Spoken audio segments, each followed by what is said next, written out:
Good morning, everybody. This is Grant Sparks, and we are here for episode, let's look, 322. And today we are talking about how your best day is completely cringe, and 3 tips on why and how you should be embracing it. Now, because before anyone jumps on, I'm going to try to add Instagram here, and we're going to actually reboot this, and we'll cut all this later. If you're watching the replay, just give me 30 seconds here or scrub ahead. Whoop. Because I think everyone should hear this. Boom. Let's go. 3, 2, 1. Hey, everybody. This is Grant from the Grant Sparks Show, and this is episode 322. And we're talking about how your best day is absolutely cringe and why and how 3 tips you should be embracing. Let's talk about it. Now, we're going to cover this real quick, but before anything, you know that if you've ever seen a single one of these shows, you know what we start with. There's my man, Billy Weigel. He knows what we start with. We're starting today, Billy Weigel, with Morning Cup of Gratitude because today, Billy, we're talking about, he's on Instagram if you're watching from elsewhere. We're going to be talking today. Good morning, my friend. I am so glad when I see you jump on here. We are not even close as people, as friends. But I love seeing you because I know you're out there crushing it. Today, we're talking about how your best day is cringe. My best day is cringe and why you should embrace it and how to do that. We're talking about that today to lead into other things. But we're going to start with Morning Cup of Gratitude. What are we starting with today, my friends? What are you grateful for? If you cannot take 20 seconds in the chat, I see you watching, those 2 of you, those 3 of you. I see you on YouTube watching. I see you on Facebook watching. Tell me in the comments what you are grateful for. What are you grateful for? If you cannot start this day with gratitude, which is the hidden bonus step 4 on embracing a day of cringe, if you cannot stop right now when someone asks you, what are you grateful for? And think, I'm grateful for this. I challenge you. You're emotionally constipated. Drop it in the comments and tell me what you're grateful for. What has lit you up in the last year? We're in December. You should be reflecting on this year. I'm grateful for the travel I've been able to do. I'm grateful for the partners in my life. I'm grateful for Marissa partnering with me in North Carolina. I'm grateful for Nicole and Amber partnering with me in here in Lakeland. Billy says, I'm grateful for my health and new relationships that have opened up investment opportunities for my family's future, and grateful for a smoking hot wife. That's what I'm talking about, Billy. You know, that's a good thing to wake up to, Billy. Waking up to that smoking hot wife. Man, you make me laugh, bro. I'm grateful for so much. I'll tell you what else I'm grateful for. Let's actually talk for 2 seconds about the market. In the middle of COVID, I started reporting on the market. Number 1, because I wanted to make you inoculate. I want to inoculate you. I wanted to desensitize you to the markets. And back then, I was reporting on crypto. And back then, I was reporting on Bitcoin and Ethereum. And you know where I'm going with this if you're watching for 30 seconds. I've been reporting to you on Bitcoin, Ethereum, XRP, Solana, and all of these since about, well, I've been on this parade since 2013. We had the Smart Crypto Coach back in 2015, 2016, 2017, something like that. I had the Not Crypto Bro show right through COVID and after COVID for that bull run. And I've been reporting to you on Bitcoin since it was $20,000. I have the records. We could go back to the episodes and watch. I've been reporting to you on Ethereum since it was $1,700. I've been reporting on you on XRP, reporting to you on XRP since it was 52 cents. And who can know the future? No one can, but I was fairly confident in it. And who listened? Last night, we broke $100,000 Bitcoin for the first time ever. And if you've been holding on Bitcoin, congrats to you. And I'm grateful for it. I'm grateful that I found this in 2013 following my cringe. In 2013, I was following my cringe. And today's episode is about your best day is cringe and 3 steps to embracing it. I determined many moons ago, over 15 years ago, actually 20 years ago now, that I wanted to live my life as an experiment. And I knew long before we had cringe, long before we had social media, about 2004, 2005, I really started when we started having Facebook for the first time in the real public. And MySpace, of course, we had a little bit. And some of those sites kept coming up. But even back then, I wanted to live my life as an experiment for you. because you have passions and desires and curiosities, but sometimes your life, the daughter or the family that Billy has, sometimes he can't step out into his full curiosity. Sometimes it's your spouse, sometimes it's your family, sometimes it's your religious background, but you're curious. You're curious about what's on the other side of maybe some taboos, maybe just some difficult conversations, maybe just curiosities. And I committed 20 years ago to live my life as an experiment to embrace these things wholeheartedly and report back on what I found. And that journey led me to a bit cringy situation. And that cringy situation was I was hyping Bitcoin in 2013, 2014. And it became very cringy in all of the down markets. I'll tell you what was cringier when I sold Bitcoin at $2,000 and in hindsight realized it's now at 100,000. And I bought back in at about 16,000 and I sold when it was at 25. And I made this mistake. I'll tell you what's cringy is not following your curiosities. So I touched on the market for two reasons. Number one, I'm being asked a lot in some of my Reddit boards, some of my private coaching, some of our men's groups. I'm being asked all the time, is now too late? Well, I can't give you financial advice legally, but I'll tell you what I am doing. I'm stacking just like I always have. I've been stacking XRP, also known as Ripple. I've been stacking Cardano, known as ADA or ADA. I've been stacking Ethereum and ETH. I've been stacking Bitcoin. That's what I'm doing. And as much as my cash that I can actually put into even stable coins, that's what I'm doing. But today's episode is not about that. Some of you are arriving, departing as soon as I'm talking about crypto. And what you're seeing is that I might be talking about something cringe. But more often than not, cringe has made me money. More often than not, cringe has repelled people that just shouldn't be in my life anymore. More often than not, cringe has brought people to my life that should be in my life. More often than not, I've been embarrassing myself and the people closest to me, but it created a breakthrough. And in the moment, we didn't even know it. In the moment, it was just, ooh, that was embarrassing. Ooh, you should have held back. But days, weeks, months later, we realize, that created a breakthrough, not because I'm brilliant, but I have an intuition for myself in the direction, things I'm curious about, things I want to pursue. And that leads to what people perceive as a cringe life, whether it's dancing in public, dance like, what is that quote? Dance like no one's watching. Have you heard that? But listen to me. So many of you are trying to go out and find what the world needs, especially from small business perspective, especially from a marketing perspective, and trying to meet that need. And you know what? From a business perspective, that's not bad advice. But I am reminded of the quote, don't go out and find what the world needs and meet it. Find what makes you alive. Because what the world really needs is people who are alive. I've quoted this quite often from John Eldridge, one of my favorite authors in my 20s, about masculinity and manhood. But I would say it bears fruit to all of you. Go out and find what makes you alive, because what the world needs is people who are alive. I don't think everyone was made to build a business. I believe everyone can. I don't believe everyone was made to have kids. I believe everyone can. I don't believe everyone was made to be in jujitsu or be in the church or surf like I love to do or live in the mountains like Marissa loves to do.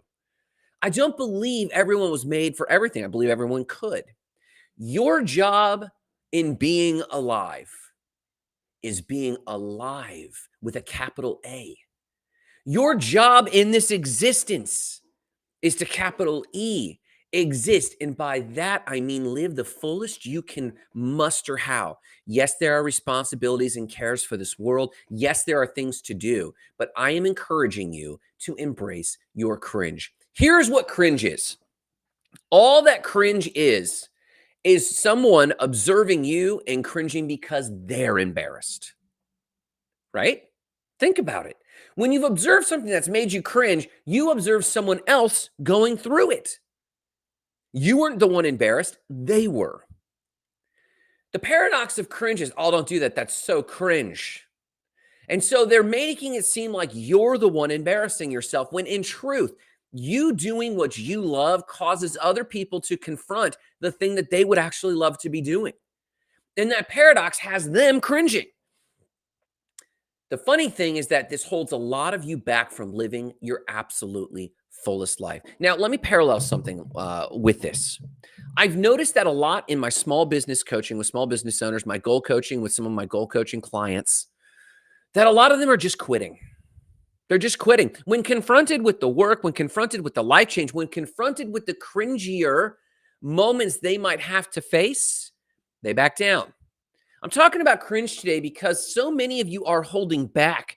And when you think about taking the next level your business needs to evolve into, the next level your fitness needs to evolve into, the next level your career, your geography, moving to where you need to be. So many of you are afraid of a cringe moment that causes other people to cringe that you're not acting. And as such, you're not acting on the thing you actually want to be doing. And so this idea of cringe is worse than I think than even social fears, the fear of being left out, FOMO, the fear of rejection. I actually think cringe is more insidious because you think it's you embarrassing yourself. But the truth is, it's closer to the truth. It's when someone observes you, they're embarrassed for themselves because they didn't take action on the thing they wanted to do. You did. So I think you should live cringe. I think you should live at the fringe of what other people are willing to step into. So often, especially of late, for the Grant Sparks Show, you see that I have an interview going on Friday with an awesome gal, Cam Berard. I posted about it, and already I'm getting some of the trolls, a little bit soft trolling in Facebook, some of the Facebook groups, because these are some of my more conservative friends in my network, and they're basically watching me embrace a taboo. In this case, I'll be interviewing Cam about thruples relationships, basically triads, poly relationships, and some of her dating coaching, because everyone is talking about it behind closed doors, but they want to hear more about it, and I want to learn more about it. It's my curiosity to understand it more, so I'm following my curiosity. So when someone says, that's so cringe, I want you to take a moment and ask yourself, it might be cringe for you, but I'm genuinely curious. I'm genuinely interested in where this is going. And I can't help but encourage you to embrace that thing and go do it. Is it a side hustle? Is it an MLM? Is it something that you just want to try? Get on an airplane and go. I met a gal on an airplane on my flight back from Charleston, from Charlotte, North Carolina. And she confessed to me that she was doing something that was making her even cringe. That's picking up and moving to a new city. I sat with Marissa in North Carolina for Thanksgiving and watched the joy on her face. She took so many risks and embraced so many challenging conversations and moments with me, with people around her, with herself to make that a reality. She faced so much hardship. That's difficult to do, but it created joy. And now it's creating a home for her renters. And now it's creating a place for her dog to run. There's so much joy in the other side of cringe. So I want to actually first and foremost encourage you, whether or not you get my 3 tips on how to embrace your cringe, I want to encourage you, just do it. If you don't get these 3 items, I want you to get out there and find a way to embrace your cringe, because I'm telling you, it's everyone's stuffiness that's actually creating the cringe effect. Otherwise, we would just be amazing, bright, shining human beings trying to find our meaning and our way in the world. I watched Adam Welchel, also known as his handle, Adam Will Chill, build a phenomenal company, step into support that he needed from a group in Clearwater that people could have cringed at, did cringe at, do cringe at, but he got phenomenal support. Built a wildly successful company, and now stepped into second phase of his cringe moment, and that's showing up at live music bars and playing music until he figures out his sound, doing cover music, figuring out his voice. There's nothing cringier than being unsure of your voice and your music and stepping out and just playing until you figure it out, because the crowd's giving you an immediate feedback loop. The boos, the heckles, the claps.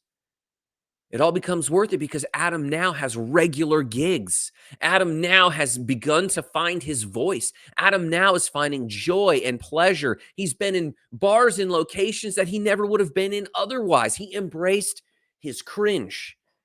And the cringe was just the people in the crowd. And he was able to face it and develop a new skill. I encourage this because don't go out and find what the world needs and meet it. Find what makes you alive and do that. Because what the world needs is people who are alive. Let's talk about 3 tips on how to embrace your cringe.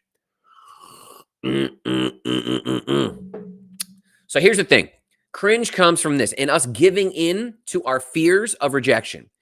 What this comes from is what's called an outside in approach.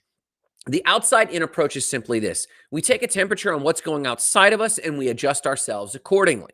This looks a lot of different ways. In grade school, you used to just kind of check out the room and see what people are doing, then went and hung out with the cool kids, or avoided the cool kids because you just didn't want to get picked on. Either way, but you took an outside temperature. Now, I learned early on, because of ignorance or sheer stubbornness or, hey, attention seeking. I don't know what it was, but I learned early on to not do that at all. I learned early on to survey the room and then stop and ask myself, what is it I want to do right now? I'm a theater kid. I'm a soccer kid. I'm a surfer kid, all in high school, all in grade school. And I would ask myself, what do I want to do now? And I would just do that. Do I want to yell out loud? Do I want to start quoting Shakespeare? Do I want to dance? Do I want to ask that cute girl out? Do I want to hang with the cool guys? Do I want to avoid the cool guys and hang out with the theater nerds? What did I want to do? And I would just go do that. And I found out if you follow your curiosity, you have a lot of fun. I follow my curiosity to semester at sea around the world. I follow my curiosity. This is an inside out approach. I follow my curiosity into Bitcoin. I follow my curiosity in entrepreneurship. I follow my curiosity into marriage. I follow my curiosity into an expansive worldview that I have right now. I follow my curiosity into the church. I follow my curiosity out of the church. Following an inside out approach is being able to hear your inner voice. They call it the still small voice in the church. What is that still small voice for you? I was able to follow that still small voice, and it's taken me to all of the adventures I have ever had. Ever had. All of the best adventures I have ever had have come when I listened and said, what's going on inside of me? I really want this. And I had all the thoughts about cringe. What will this person say? What will God say? What's the rules? What's the Bible say? Oh, forget all of that. What's my family say? What's my partner say? What? And then I stopped and said, but what do I really want? And I'm going to go do that. And that's where all the adventures, the best adventures of my life have come. The best hardships, the strongest hardships, absolutely. But life is hard. Let's quit villainizing that. Let's quit making hardship a reason to not do something. So this being the case, I started pondering, what are ways we can help people embrace their cringe more? So the difference is, how do I cultivate an inside out approach in other people? How do I help other people start listening to their inner voice and saying, this is what I want my day to go like, and I'm going to act on that and get their body, their nervous system to align with that? Well, I came across a teaching by Joe Dispenza, one of these guys who I'm on this train. I've known about Dr. Joe Dispenza for years, but I've recently heard several teachings by Joe Dispenza that I think are irreplaceable for living an inside out approach, so that you follow your inner intuition, you follow your inner cringe in order to walk it out in real life. So let me share with you a few quick points I got from Joe Dispenza on cultivating an inside out approach, so that you're not wondering what the world's going to think and then adjusting yourself what the world thinks. You're going to go with what you know you should do. And often it's curiosity, often it's passion, often it's drive, often it's creative in nature. And then you're going to go pursue that and make that happen in the world. Here's the 3 things Joe Dispenza dropped on me on how to cultivate an inside out approach. Basically, everyone's morning routines are often tailored for an outside-in approach. Quite often, the alarm rings and you say, it's cold outside, so I'm not going to get out of bed. You have literally just begun wiring your brain to doing an outside-in approach. You check the alarm and say, I'm too tired. And by that, you're looking at the time on the clock. You're not really checking with your heart center. You're just saying, I'm tired. An outside-in approach. Your body, especially the outer shell of the body, is not always the most trustworthy advisor. You might check the news, you might check social media and decide how you're going to feel in that moment, whether or not you realize it. You might check for responses to messages you left the night before. You might check your email because you're trying to get ahead. And I get why, but you haven't dictated to the universe, to your body yet. You haven't dictated to the universe, your room and presence, nor your body, nor your soul, that you are an inside out creator. Instead, you've done the opposite. You've asked the outside what you should be doing. And as such, you're now an outside in person. And throughout the day, you're going to make small, subtle, hardly seen decisions that cause you to take a temperature on what's going on outside of you and let that dictate the decisions you make. you become less and less connected to your intuition. You become less and less connected to your inner voice. You become less and less connected to your soul, what your heart's telling you, to that still small voice inside of you. So Joe Dispenza says this: do these three things and you will begin to flip that script, and it only takes about 10 minutes. Let's talk about it. Number one, when your alarm goes off, do not check your feeds. Do not check the news. Do that in just a moment. There's nothing wrong with those things. You need to know those things. I validate those things. Just don't do it first.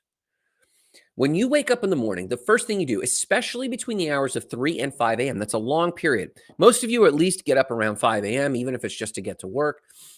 But those are the hours on the averages that the human mind is still in a theta wave state, which means you're in a highly impressionable state. When you're in a theta wave state, you're very impressionable, and your brain is beginning to wire how it will manage itself for the day. When a Neanderthal would wake up in a cave in that theta wave state, it becomes very open to input so that it governs itself for the entirety of the day. So as you go from theta to beta alpha state waves, your brain is basically going, this is my reality, and I'm going to firm up how I'm dictating to govern that reality. So if you survey the cave and there's hardly any food on the fire and the kids are crying, your brain begins to harden in that Neanderthal cave to go out and hunt that day. But if your brain woke up in that theta state and surveyed the cave, and we realized that, well, there's plenty of meat on the fire, there's plenty of vegetables in the cave, I can relax a little bit. The cortisol levels go down, and then they start thinking, well, I wonder if I couldn't shape this wheel. I wonder if I couldn't start expanding. In that primitive Neanderthal example, this is what your brain is doing. In the theta state, it is meant to be openly impressionable so that it knows how to govern the conscious neocortex mind the rest of the day. So you know how to do unconscious decision making. So you know how to bear yourself. So the hours between 3 a.m. and 5 a.m. every single day, wake up and do this one thing first. When you wake up, lay in bed. You're only going to do this for about 5 minutes, but you're going to meditate right there. In bed, you're going to meditate. You're going to breathe in 2 or 3 times, deep breathing energy, and you're going to release tension. Just laying there in bed. You're going to breathe in bright, shining energy, and you're going to exhale any tension, any fears, any worries. Once you've done this 2 or 3 times and you're in a calm state but awake, you're going to start visualizing your ideal life. Who you are, not just things you have, not just places you live, but laying there in bed before you've seen a single thing. You're going to take your 3 deep breaths, and then you're going to start visualizing. Again, this is just a few minutes long. It's moments. And what you're visualizing might be where you're at in life, might be some things around you, but what it really is who you visualize you are in that. You're going to be breathing and visualizing, and I want you to do this in extraordinary, vivid detail. Am I a joyful person? Am I a friendly person? Am I an intelligent person? And am I an uplifting person? Am I seeing money flow towards my account? Am I creating value for my clients? Am I creating love and energy for my family and my friends? Am I causing people to laugh, and that causes people to be magnetized towards me? Am I getting invitations to do public speaking? Am I getting invitations to travel to other countries and educate people? Am I getting invitations to, you get the idea. As you're laying there in bed, you are not doing an outside-in approach. Let me check my feeds. Let me check the weather. Let me check the temperature and decide how I'm going to govern myself. No, your brain is in a theta wave state, and you're going to check in with your deepest desires of who you want to be. And you're going to let that bubble up from within you and enter your theta wave state of your mind as it's solidifying for the day. And you're going to visualize deeply. And this is affecting your nervous system. This is affecting your cortisol levels. This is affecting your endorphin levels. You're going to breathe in light. Breathe in this vision and exhale any stress or resistance to that vision. And you're just going to lay there in for just 5 minutes in the picture in your mind of who you want to be, of what you want for your children, of what you want for your nieces and nephews, of what you want for yourself, of what you want for your clients. You're going to inhale that vision and exhale any resistance or stress about that. Now, once you've done that, and once you've been able to hold a vivid, how do you feel? How do you smell? How do the clothes on your body feel? What part of the country do you live in? As soon as you're able to revisit And it shouldn't be brand new every single time. You should start to see themes coming up in this process. As soon as you have held that in your mind for a few moments, I want you to slowly but intentionally start to move. What you're doing is you're taking what you've done in your brain and set into your nervous system and now put it into your body. I don't want you to get up, rushing around, folding up the blanket, putting that down, trying to catch up to your clock. None of that. I want you to intentionally turn over on the bed, put your feet solidly on the ground and feel that for a second, and let the feelings and emotions of your visualization carry into this body movement. Then I want you to stand up and I want you to move your body, swing your arms, stretch a little bit, make it intentional. And when you make it intentional, you're carrying the intentionality from your theta wave state into the intentionality of your movement, and you're signaling to your nervous system. You're signaling, this is how I'm going to carry myself today. Confident, bold, clear, and emboldened. Emboldened is the best word for the thing inside of me. You're curating your body to listen from the inside and manifest it towards the outside in the form of your actions. So once you've laid there and done that meditation, once you've laid there and done that breathing for just 5 minutes, when you get up, don't jump up and start running around chaotically. Get up. This is a live stream, Fish Uber. Boom. Welcome to my live stream. So as soon as you do those movements and motions, as soon as you act on that thing, you do it nice and organized. You fold your blanket, you breathe in again, the intentionality of that visualization, and you take action. This has led me around the world. And I've done this in my own routine. Joe Dispenza codified it in terms of meditation and then movement. Now, if you know Tai Chi, if you know yoga, boom, Tom, I got you, bud. Tom Phillips. And for those watching on Instagram, Tom Phillips over on Facebook posted, I intentionally run for the coffee the first thing. Hey, even if you do that, Tom Phillips, even if you run for coffee, just do it with intentionality. Wake up, put your feet down, fold your blanket, walk over in calm confidence in a state of mind that carries over the visualization you had, and walk to coffee and make that coffee. But be rehearsing that as you're moving out of that theta state. It was very vivid. It might start fading, but if you're moving with intentionality, it's settling into your nervous system, your breathing, how you carry yourself. Fish Uber, my first run of the day is for nicotine, checking the stock market. I'm encouraging you that those things, if you need them, I'm kind of against the nicotine, but I get you on the stock market and the crypto market. I've been trading crypto since 2013, Fish Uber. But I'm presenting for your consideration and everyone watching that if we want to live from the inside out and start manifesting the world we're going to live in, that we actually just delay that by 5 or 6 minutes. That's it. So that we can begin dictating how we're going to respond. I've been trading, and for those who don't know, Fish Uber over on Twitch is commenting about they get up and they just start the day running for nicotine and checking the stock market. I feel it. But here's the thing. Stock market's going to do what it's going to do anyway. The crypto market's going to do what it's going to do. It's already done it. We watched Bitcoin hit 100 last night. I'm not changing my gameplay because I'm an inside-out mover. And so from that regard, and with stock trading and crypto trading especially, we can be very reactive. But being reactive is an outside-in approach, and you will struggle to manifest the life you want to manifest, and especially in stock trading, when you have to make cool, calm, collected decisions on your trades with stocks or crypto, you got to be present-minded, and you got to remind yourself, well, what's my strategy? For me, I'm pretty much at this point not a trader. I'm a dollar cost averager. So when I see crypto dip, I feel like, I want to run in and just like dump money in, but I don't believe in timing the market. I'm not a technical trader. So I calm myself and make sure, okay, and that's how I've created freedom around crypto, right? So in this first step is meditation, breathing in the vision of yourself, breathing out any resistance towards that, getting a vivid picture in your mind before you've checked anything. You are now having this, now that you've gotten up and moved intentionally, as I said just a moment ago, you start moving intentionally through your morning. You start moving intentionally to the restroom. Even if it is nicotine and coffee, I'm not going to comment on that right now. And the stock market, just move intentionally towards these things as you ease your way out of this meditation.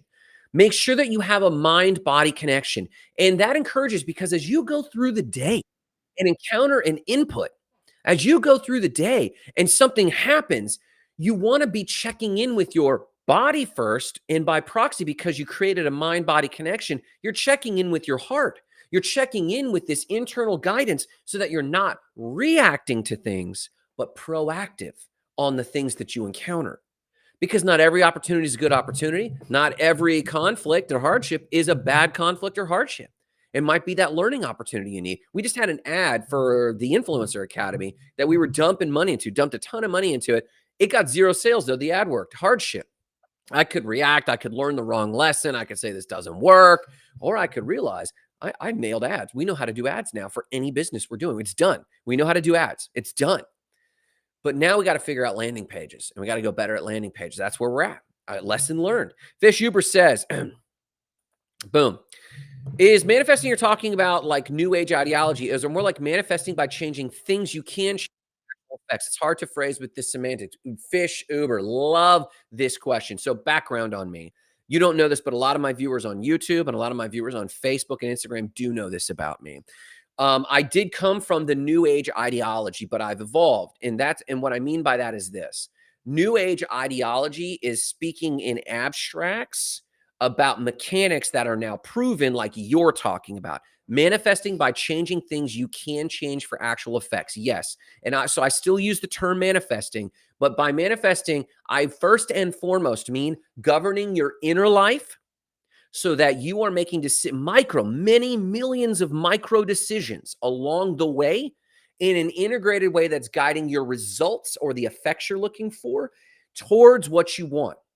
I do believe there is some woo-woo still out there. Like when you put intentionally out there, your intuition connected. I do believe in all of that as well, but more than that, making like you are with trading stocks. Someone in Wall Street Bets throws out some stonk and goes, hey, this one's rallying, but you already have a plan for something else, but you get sucked into that. We all have. Like I got sucked into some GameStop plays myself, man. So you might be hearing this or on those Reddit boards, but if you have an inside out approach and you are manifesting in the way you're talking about, you might think, man, I'll check that out later, but I really need to stick to my plan because you've come from a level-headed place. That's the difference I'm talking about. So yes, thank you for calling that out. And if you're watching on Instagram, go check the YouTube replay because Fish Uber has a phenomenal question that I answered over here. So in Fish Uber, what I'm trying to do is anyone working in the new age ideology, I want them to be informed on what we're talking about, some pragmatics of an inside-out approach, because new age ideology is also just doing an outside-in approach. I hope it works out for me,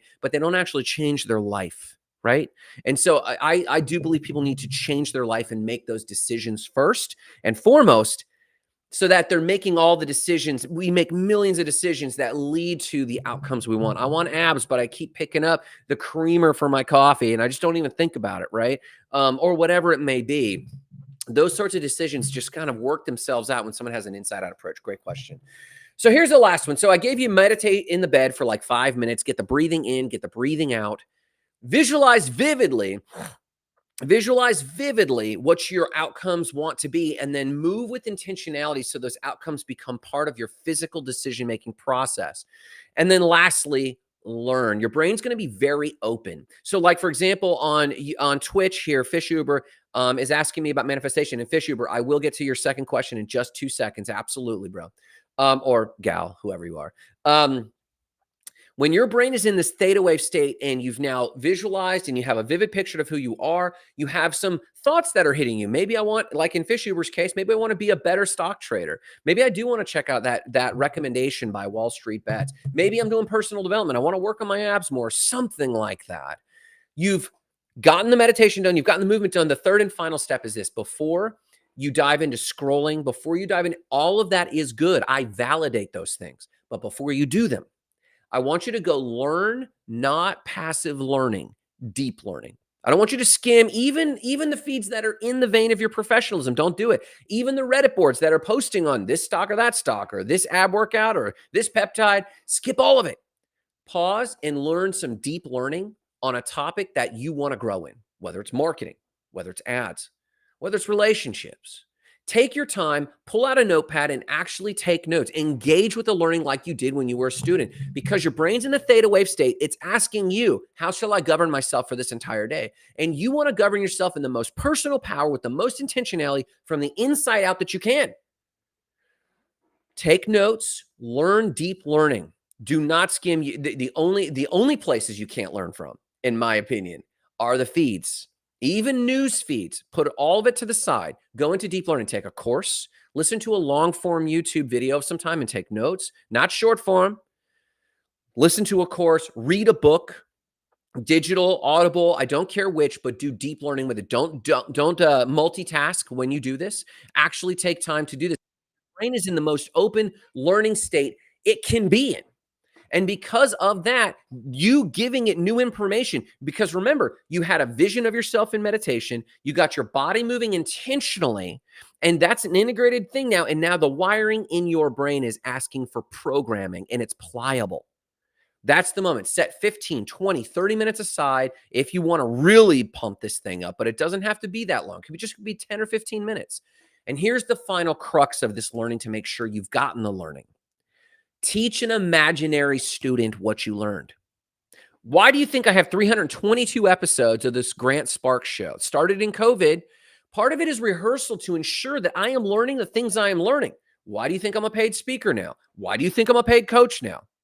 Because I have spent 322 minimum episodes, not including all the episodes I did from 2013 to today, not including the Not Crypto Bros, of learning something and then teaching either you or an imaginary student on the thing I was learning to really lock it in. Meditate before you look at any feeds, before you do anything. I have nothing against it. I encourage it later once you have an inside out wiring for the day. Number 2, move, but with intentionality, not chaotic. Don't rush around. Get up and move with certainty towards your goal. And then the third, learn something. Let me answer this question for Fish Uber here. Boom. What I mean is I am manifesting that I'm going to find $1 million in a suitcase tomorrow versus I'm manifesting that I'm going to make $1 million by working hard. Exactly, Fish Uber. This is exactly, you are dead on. Too often in the church, and those who don't know, I have background in the church. I'm not in the church anymore, but for a long time in my 20s, I was part of a charismatic church, and they often taught what is called the prosperity gospel. And it felt a lot like this.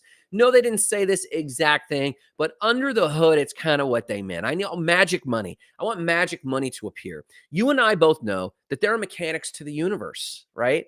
And the universe does have some pretty wild woo-woo, but more often than not, it's cause and effect.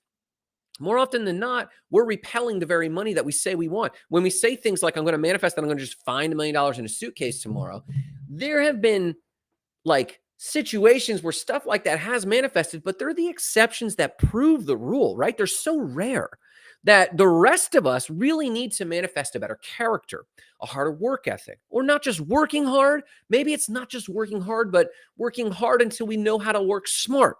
Right. And I kind of get over that phrase myself, work smarter, not harder. Da, da, da, da. But yes, to your point, woo woo believes it's just going to happen for me and there's nothing I have to do. I do believe that in your second phrase here, but I do believe we should also move forward. I heard a phrase, we can't force the universe to give us what we want because force negates flow, but flow has blockage, right? And this first one, people don't they're not in flow. They're just saying they want something, but they're not in flow. I think when what you call and what I call working hard actually puts us in the flow of how that thing goes. When we start our day with gratitude, for example, like, I don't know if you've seen any of my other crypto Grant Sparks shows, but I always start with gratitude. When you start with gratitude, you start this wiring that lets you identify goodness, but that also wires you for the day that you identify opportunity. And by identifying opportunity, say yes to it. So when someone says, hey, what are you grateful for? And you're like, that's a stupid question. I'm not answering that. Well, that wiring is shutting you down to opportunity. And so you're not getting used to having these mechanical, not woo-woo, mechanical conversations where someone says, hey, what are you grateful for? Let me tell you what I'm grateful for. Grateful for my health, my fitness. My conversation with Fish Uber today was very uplifting for me. Then when you're out in the world, you have this, you've been primed, if you will, to see things you could be grateful for. And so, yes, I do believe it's not somewhere in between. It's more what you're talking about, what I'm talking about. But so often it feels woo-woo and it feels like flow when you're really doing it. So great question, Fish Uber. I really appreciate it. So here, I came here to share this with you all today. Live your cringe. Because somewhere in your cringe, it comes from inside of you. And who's cringing? Very rarely you. It's people who also want to live a freer life, who are standing outside of you. And they're observing you and they're kind of jealous because you're acting in a freedom that they wish they had. You're dancing, you're trading stocks like Fish Uber. You're getting on shows like this, me just talking to strangers and encouraging them with something I'm doing. Or I'm interviewing someone in a throuple on Friday, and everyone's like, "Oh my God, what's Grant doing here with this?" I'm curious. That's what I'm doing. I could call it my cringe, but the truth is if you don't like that, that's your cringe, because I'm trying to learn something. And how you do that, following Joe Dispenza's model, number one, meditate. First thing when you get up, just lay in bed. Breathe in the energy and the vision of who you want to be. Breathe out the resistance. Just laying in bed, no inputs, coming right from inside of you. And do that until you can hold that picture, and that picture makes you feel a certain way. Once you do that, then get up and move with intentionality to whether it's like fish Uber, whether it's the nicotine in the morning and or coffee or checking the stock market, but move with intentionality towards that thing, so that you're signaling to your mind and your body and your brain and your subconscious, so that you catch subconscious movements throughout the day, that you move from the inside out. And then lastly, when your brain's in that state, it's wide open, learn something powerfully strong for who you want to be. No skimming. I'm talking about deep learning. I'm talking about notes. I'm talking about teaching yourself or an imaginary friend. I'm talking about being able to say, I learned something new today. Personal development, spiritual growth, I don't care. Stock trading, I don't care. Your insurance license, I don't care what it is. But deep learning, studiousness. And when you do that for 10, 15, 20, 30 minutes, coming up for air and saying, now I'm ready to tackle the day. This whole process could be between 15 minutes long and 30 minutes long, and you have primed yourself for something powerful. Why am I talking about this? Because I believe you have more in you today than you did yesterday. I believe your vision is good. I believe that I need to see you on fire because it keeps me on fire. And I believe what the world needs is people who are alive, who are passionate. They're not NPCs just walking through life, bumping walls, and just trying to figure out how they're going to get their next primitive fix. They're people who are crafting not only their reality, but the future for so many others. But no matter what you do today, remember the Spark mission, igniting lives of explosive